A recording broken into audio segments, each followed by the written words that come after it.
18 मई 1974 राजस्थान के पोखरण रेगिस्तान में दोपहर 3:45 पर धरती अचानक से कांप उठी। एक जोरदार धमाका हुआ, इतना तेज कि पूरी जमीन हिल गई। लेकिन ये कोई साधारण धमाका नहीं था, ये था भारत का पहला एटॉमिक टेस्ट, स्माइलिंग बुद्धा। पूरी दुनिया सोच रही थी कि भारत नॉन अलाइनमेंट की नीति अपनाकर अपनी जरूरत पूरी कर पाएगा या नहीं। और इसी बीच भारत ने परमाणु बम बना लिया। अमेरिका के होश उड़ गए, यूके, फ्रांस और कनाडा सभी हैरान रह गए। सवाल ये था कि अमेरिका की नाक के नीचे से भारत ने ये कैसे कर दिखाया। लेकिन ये तो सिर्फ शुरुआत थी। 24 साल बाद 11 मई 1998 फिर से पोखरण। इस बार तीन धमाके एक साथ हुए और 13 मई को 2 और धमाके किए गए। इसके बाद भारत ने खुद को न्यूक्लियर पावर घोषित कर दिया। दुनिया ने दांतों तले उंगलियां दबा ली। अटल बिहारी वाजपेयी और एपीजे अब्दुल कलाम ने पूरी दुनिया को चौंका दिया था। लेकिन ये सफर आसान नहीं था। ये कहानी शुरू होती है सेकेंड वर्ल्ड वॉर से, जब अमेरिका ने फैट मैन और लिटिल बॉय नाम के 2 एटम बम हिरोशिमा और नागासाकी पर गिराए। भारी तबाही हुई। जापान ने एक हफ्ते के अंदर ही अनकंडीशनल सरेंडर कर दिया। अलायंस ने वर्ल्ड वॉर 2 जीत लिया। तभी दुनिया के बाकी देशों को एटम बम की अहमियत समझ आ गई। अमेरिका के बाद रूस ने 1949 में टेस्ट किया, यूके ने 1952 में, फ्रांस ने 1960 में और चाइना ने 1964 में। और उन्हीं दिनों हमारे देश के legendary scientist doctor Homi Jahangir Bhabha भी न्यूक्लियर रिसर्च पर काम कर रहे थे। वो भारत को एटॉमिक पावर बनाने में जुटे हुए थे। लेकिन सरकार ने कभी भी उन्हें न्यूक्लियर बम बनाने की इजाजत नहीं दी। लेकिन उसी समय कुछ ऐसा हुआ जिसने पूरे भारत को हिला दिया। 1962 चीन ने भारत पर अचानक हमला कर दिया। अक्साई चीन पर कब्जा कर लिया था। भारत की हार हो गई और हजारों जवान शहीद हुए। 38,000 वर्ग किलोमीटर भारतीय जमीन चाइना के कब्जे में चली गई। और तभी 1964 में चीन ने अपना न्यूक्लियर टेस्टिंग भी पूरा कर लिया था। भारत इस हार से उभर नहीं पाया था कि तुरंत 1965 और 1971 में पाकिस्तान ने हमला कर दिया। और तो और 1971 के युद्ध में ब्रिटिश नेवी फ्लीट अरब सागर से और यूएस नेवी बंगाल की खाड़ी की तरफ से भारत को घेरने लगी। ऐसी स्थिति में भारत ने यूएसएसआर को अर्जेंट मैसेज भेजकर हेल्प मांगी। तब तुरंत यूएसएसआर की नेवल शिप भारत की सिक्योरिटी के लिए निकल पड़ी। जैसे ही यूके को इस बात का पता चला, वो बिना देर किए मेडागास्कर की तरफ भाग निकला। यूएस का टास्क फोर्स अपने 75,000 टन की क्षमता और 70 फाइटर एयरक्राफ्ट के साथ बंगाल की खाड़ी में उतरने वाला था। वही अपना आईएनएस विक्रांत भी 20,000 टन की क्षमता और 20 फाइटर जेट के साथ शान से यूएस को मुंह तोड़ जवाब देने को तैयार था। और यूएसएसआर के naval marine force cruise destroyer और न्यूक्लियर वॉरहेड्स भी भारत के सपोर्ट में आकर खड़े हो गए। तब जाकर यूएस की नेवल फोर्सेस ने बे ऑफ बंगाल में प्रवेश नहीं किया और यूके फोर्स की तरह ही अपना मुंह पाकिस्तान से मोड़ लिया। 1971 में भारत की जीत के पीछे यूएसएसआर के सपोर्ट का बहुत बड़ा रोल था। इसलिए उस दौरान इंडियन लीडर्स को लगा, अगर चाइना और पाकिस्तान जैसे देशों का सामना करना है तो न्यूक्लियर वेपन्स जरूरी है। न्यूक्लियर बम बनाकर अमेरिका ने न्यूक्लियर रेस की शुरुआत जरूर की थी, लेकिन भारत को इस रेस में शामिल करने वाले 3 महान लोग थे, जेआरडी टाटा, डॉक्टर होमी जहांगीर भाभा और लाल बहादुर शास्त्री। जेआरडी टाटा ने न्यूक्लियर रिसर्च के लिए फंडिंग की थी। जब अमेरिका ने हिरोशिमा और नागासाकी पर बम गिराकर अपनी पावर का शो ऑफ किया था, तभी से होमी भाभा जवाहरलाल नेहरू और कांग्रेस लीडर से कहते आए थे कि हमें भी न्यूक्लियर पावर की फील्ड में अपना काम आगे बढ़ाने की जरूरत है। इस प्रोग्राम में प्राइम मिनिस्टर जवाहरलाल नेहरू भी काफी दिलचस्पी रखते थे, इसलिए उन्होंने इस न्यूक्लियर प्रोजेक्ट को पीसफुल डेवलपमेंट के नाम पर ऑथोराइज किया था। लेकिन उन्होंने एटॉमिक रिसर्च को सिर्फ पावर जनरेशन तक ही सीमित करने को कहा था। डॉक्टर भाभा ने 1954 में एटॉमिक एनर्जी एस्टैब्लिश ट्रॉम्बे को एस्टैब्लिश किया, ताकि भारत में multi disciplinary nuclear research programme शुरू किया जा सके। और जब 1964 में चाइना ने अपना न्यूक्लियर टेस्ट किया, तब लाल बहादुर शास्त्री ने 1965 में भारत के न्यूक्लियर एक्सप्लोजिव प्रोग्राम को ग्रीन सिग्नल दे दिया। लेकिन तभी जनवरी 1966 में कुछ ऐसा हुआ जिसे सुनकर आज भी रोंगटे खड़े हो जाते हैं। डॉक्टर होमी भाभा एक प्लेन क्रैश में मारे गए और सबसे हैरान करने वाली बात, उसी महीने में लाल बहादुर शास्त्री की भी सस्पिशियस तरीके से मौत हो गई। एक ही महीने में 2 ऐसे लीडर जो भारत के न्यूक्लियर प्रोग्राम को आगे बढ़ा रहे थे, खत्म हो गए। आज तक ये एक रहस्य बना हुआ है कि ये एक महज संयोग था या कुछ और। लेकिन इन दोनों की मौत के बाद भारत का न्यूक्लियर प्रोग्राम एक बड़ा झटका खा गया। फिर भी दूसरे फिजिसिस्ट ने इस काम को आगे बढ़ाया। इन्हीं दोनों की याद में इस सेंटर का नाम बदलकर भाभा एटॉमिक रिसर्च सेंटर कर दिया गया, जिसके साइंटिस्ट ने मिलकर भारत के पहले न्यूक्लियर प्रोजेक्ट को आकार दिया।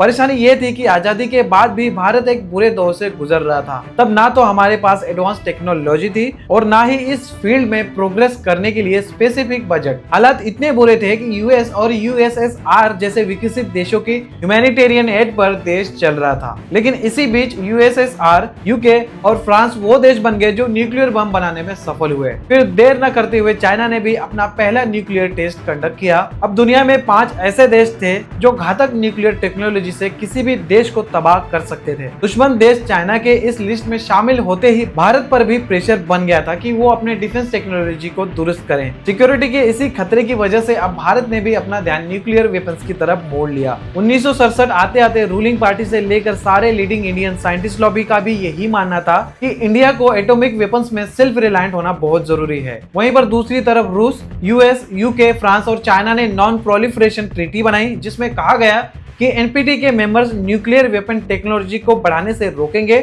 उनका यह भी कहना था कि ये देश अब किसी भी दूसरे देश को इस खतरनाक वेपन को बनाने नहीं देंगे। ऐसे में एनपीटी की दोहरी नीति से भी भारत नाराज हो गया और इस ट्रीटी पर भारत ने साइन नहीं किया और ये डिसाइड किया कि अब भारत भी अपना एटम बम बनाएगा। लाल बहादुर शास्त्री की डेथ के बाद जब 1967 में इंदिरा गांधी के हाथ में सत्ता आई, तब उन्होंने भी फैसला कर लिया था कि भारत भी न्यूक्लियर बम बनाने पर काम जारी रखेगा। इस प्रोजेक्ट पर वेस्टर्न कंट्रीज की पैनी नजर थी। यूएस से लेकर कोई भी डेवलप देश नहीं चाहता था कि भारत भी न्यूक्लियर क्लब का हिस्सा बन जाए। इन्हीं चुनौतियों के बीच न्यूक्लियर बम बनाने का काम 2 टीम को सौंपा गया, जिसमें पहली टीम को बीएआरसी के डायरेक्टर राजा रमन्ना लीड कर रहे थे, जबकि दूसरी टीम को लीड करने का जिम्मा डीआरडीओ के डायरेक्टर बीडी नाग चौधरी को सौंपा गया था। दोनों टीम को मिलाकर टोटल 75 साइंटिस्ट और इंजीनियर्स की टीम इस काम पर लगी हुई थी। लेकिन केवल 3 लोगों को ही न्यूक्लियर प्रोजेक्ट की जानकारी थी, जिसमें पहली खुद इंदिरा गांधी थी। इस मिशन की सीक्रेसी को बरकरार रखने के लिए डिफेंस मिनिस्टर और होम मिनिस्टर को भी इस प्रोजेक्ट की इंफॉर्मेशन से बाहर रखा गया था। लेकिन यहाँ एक बड़ी परेशानी आई। बम बनाने के लिए प्लूटोनियम की जरूरत थी, लेकिन ट्रॉम्बे का फिनिक्स रिएक्टर पहले ही बंद हो चुका था और बचे हुए प्लूटोनियम को पूर्णिमा न्यूक्लियर रिएक्टर में इस्तेमाल किया जा रहा था। ऐसे में प्लूटोनियम की डिमांड को पूरी करने के लिए 1973 में पूर्णिमा रिएक्टर को शट डाउन कर दिया गया, ताकि वहां से प्लूटोनियम को लेकर न्यूक्लियर टेस्ट में इस्तेमाल किया जा सके। इसके अलावा वासुदेव अय्यर ने बम के सबसे जटिल हिस्से न्यूट्रॉन इनिशिएटर को बनाने में कामयाबी हासिल की। ये वो हिस्सा था जिसे बनाने में अमेरिका को भी सबसे ज्यादा परेशानियां झेलनी पड़ी थी। टेस्टिंग के लिए साइंटिस्ट की पहली प्रेफरेंस पोखरण रेंज थी, क्योंकि टेस्टिंग एक ऐसे इलाके में की जानी थी जहां आसपास कोई आबादी ना हो और ये सभी कंडीशंस राजस्थान के थार डेजर्ट पर परफेक्टली एप्लीकेबल होती थी। और फाइनली 18 मई 1974 को दोपहर 3:45 पर बटन दबाया गया। न्यूक्लियर एक्सप्लोजन हुआ। अच्छी बात यह थी कि बम इम्प्लोसिव था और टेस्ट को जमीन के नीचे किया गया था, इसलिए रेडिएशन का हवा में फैलने का डर काफी कम था। साथ ही बम 12 किलो टन क्षमता का था, इसलिए विस्फोटक ज्यादा भयानक और विनाशकारी नहीं था। लेकिन इस विस्फोट के साथ ही दुनिया जान गई थी कि भारत भी अब न्यूक्लियर वेपन बनाने की शक्ति रखता है। भारत के इस पहले न्यूक्लियर टेस्ट को स्माइलिंग बुद्धा के नाम से बुलाया जाने लगा। अखबारों में छपी इंडियन न्यूक्लियर टेस्ट की खबर से अमेरिका की नींद उड़ गई थी। वो ये बात हजम करने को राजी नहीं था कि भारत अमेरिका से छुपकर न्यूक्लियर टेस्ट भी कर सकता है, वो भी उनके नाक के नीचे से। कुछ ऐसा ही रिएक्शन कनाडा का भी था, जो खुद को ठगा हुआ महसूस कर रहा था। दरअसल टेस्ट के लिए जिस प्लूटोनियम का इंतजाम हुआ था, वो कनाडा द्वारा दी गई हैवी वाटर रिएक्टर टेक्नोलॉजी से ही प्रोड्यूस किया गया था। टेस्ट के तुरंत बाद ही कनाडा ने भारत के साथ बनने वाले रिएक्टर प्रोजेक्ट से अपना पल्ला झाड़ लिया और इसके अलावा न्यूक्लियर टेक्नोलॉजी और फ्यूल की सेल पर बैन लगा दिया। कई वेस्टर्न कंट्रीज का मानना था कि भारत खुद 1960 के दशक से एनपीटी का समर्थन कर रहा था और आखिर में भारत ने ही गुपचुप तरीके से न्यूक्लियर डिवाइस टेस्ट करके इस ट्रीटी का मजाक बना दिया। इसके बाद सीटीबीटी ट्रीटी को रिलीज किया गया। ये comprehensive nuclear test ban treaty थी, जिसके तहत नियम बनाया गया कि किसी भी देश या इंसान को न्यूक्लियर टेस्ट करने की इजाजत नहीं है। इसके अलावा एनएसजी का भी फॉर्मेट किया गया। एनएसजी दरअसल न्यूक्लियर सप्लायर ग्रुप था, जिसमें यह साफ शब्दों में कहा गया था कि कोई भी देश बिना परमिशन के यूरेनियम सप्लाई नहीं कर सकता। खास तौर पर भारत को न्यूक्लियर रिलेटेड रिसोर्स सप्लाई करने पर पूरी तरह बैन लगा दिया गया था। फिर 1995 में प्राइम मिनिस्टर की कुर्सी की कमान पीवी नरसिम्हा राव के हाथ आई, जिन्होंने एक बार फिर जोर शोर से पोखरण में न्यूक्लियर टेस्ट की तैयारी करवाई। लेकिन उनसे गलती ये हो गई कि उन्होंने प्रोजेक्ट की सीक्रेसी पर ध्यान नहीं दिया और इसी के चलते अमेरिकन स्पाई सैटेलाइट को पोखरण में तैयार होने वाले दूसरे न्यूक्लियर टेस्ट का पता चल गया। यहाँ एक बार फिर अमेरिकन प्रेसिडेंट बिल क्लिंटन ने भारत पर जियोपॉलिटिकल प्रेशर बनाकर न्यूक्लियर टेस्ट को बैन करवा दिया। उन्होंने डायरेक्ट प्रधानमंत्री को फोन लगाकर साफ कहा कि ये टेस्ट हुआ तो भारत को इसका अंजाम भुगतना पड़ सकता है। और अमेरिका ने ऐसा एक बार नहीं बल्कि 2 बार किया, लेकिन इतने बड़े बवाल के बाद भी भारत ने अपने गोल से नजर नहीं हटाई। तो इस प्रोजेक्ट में जल्द ही एपीजे अब्दुल कलाम को साथ मिला अटल बिहारी वाजपेयी का। 1996 में जब अटल बिहारी वाजपेयी सत्ता में आए, उन्होंने प्रधानमंत्री बनते ही एपीजे अब्दुल कलाम और आर चिदम्बरम के साथ साथ भारत के टॉप लेवल साइंटिस्ट को न्यूक्लियर वेपन्स की टेस्टिंग का काम सौंप दिया। उन्होंने साइंटिस्ट को खुली छूट दी कि वो जो चाहे करे, लेकिन इस टेस्ट को कम से कम समय में सक्सेसफुली कंडक्ट करे। मगर अफसोस ये था कि उनकी सरकार केवल 13 दिनों में ही गिर गई और ये प्रोजेक्ट फिर से रुक गया। 1998 में दोबारा पावर में आते ही अटल बिहारी वाजपेयी ने न्यूक्लियर टेस्ट को हरी झंडी दिखाई। इस टेस्ट को करने में सबसे बड़ी चुनौती सीक्रेसी की थी। सीआईए की नाक के नीचे पोखरण में टेस्ट प्रिपरेशन करना आसान नहीं था। दरअसल पोखरण एक खुला रेगिस्तान था जहां छोटी से छोटी हलचल भी पकड़ी जाती थी। इसके लिए इंडियन आर्मी के 58 इंजीनियर रेजिमेंट को चुना गया, जिनके कंधों पर न केवल टेस्ट साइट को प्रिपेयर करने की जिम्मेदारी सौंपी गई, बल्कि इसके सीक्रेसी को मेंटेन करने की रिस्पॉन्सिबिलिटी भी दी गई। इंडियन आर्मी ने इस मिशन को बखूबी निभाया।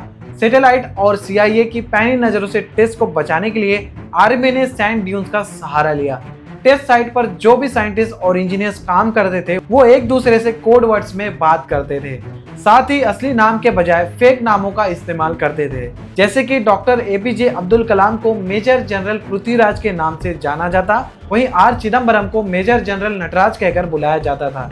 सभी साइंटिस्ट के लिए इंस्ट्रक्शन थे कि टेस्ट साइट पर वो आर्मी की यूनिफॉर्म में ही काम करें। इसके अलावा टेस्ट साइट पर ज्यादातर काम रात को ही किया जाता था, क्योंकि रात को अंधेरे की वजह से सैटेलाइट की विजन पावर पर इम्पैक्ट पड़ता था। सीआईए को इस प्रोजेक्ट की भनक ना लगे, इसके लिए पोखरण साइट पर आर्टिफिशियल वेजिटेशन को उगाया गया था। सेंसर केबल्स को रेत से ढक दिया जाता था, साथ ही बम शाफ्ट को कैमफ्लॉज नटिंग से भी कवर कर दिया जाता था। और फाइनली 11 मई 1998 को दोपहर 3:45 पर जब हवा रुक गई तो पोखरण में कुछ ऐसा धमाका हुआ कि पूरी धरती कांप उठी। इस दिन भारत ने एक नहीं बल्कि 3 न्यूक्लियर डिवाइस को सक्सेसफुली डिटोनेट करके इतिहास रच डाला।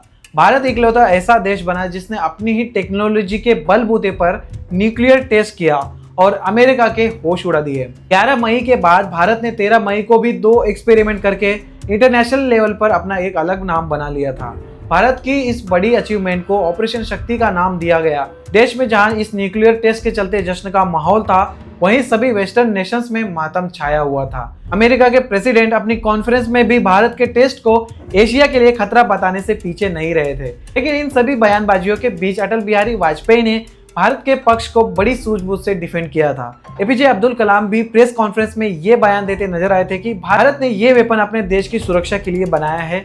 इतिहास उठाकर देख लो तो आज तक भारत ने कभी किसी देश पर आक्रमण करने की कोशिश नहीं की है, बल्कि इसके विपरीत दूसरे देशों ने भारत पर आक्रमण किया है। बल्कि इसके विपरीत देखा जाए तो दूसरे देशों ने भारत पर आक्रमण किया है। ऐसे में हमारा ये हथियार भारत की सिक्योरिटी को ध्यान में रखकर बनाया गया है। सीटीबीटी में जल, थल और हवा में टेस्टिंग पर रोक थी, लेकिन भारत ने जमीन के नीचे इस टेस्ट को अंजाम दिया था। सीटीबीटी में जल, थल और हवा में टेस्टिंग पर रोक थी, लेकिन भारत ने जमीन के नीचे इस टेस्ट को अंजाम दिया था। इसके बाद दूसरा रोल एनपीटी का था, जिसे भारत ने साइन ही नहीं किया था।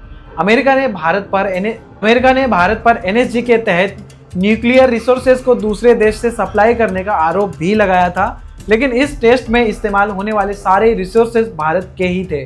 ऐसे में अमेरिका भारत का कुछ नहीं कर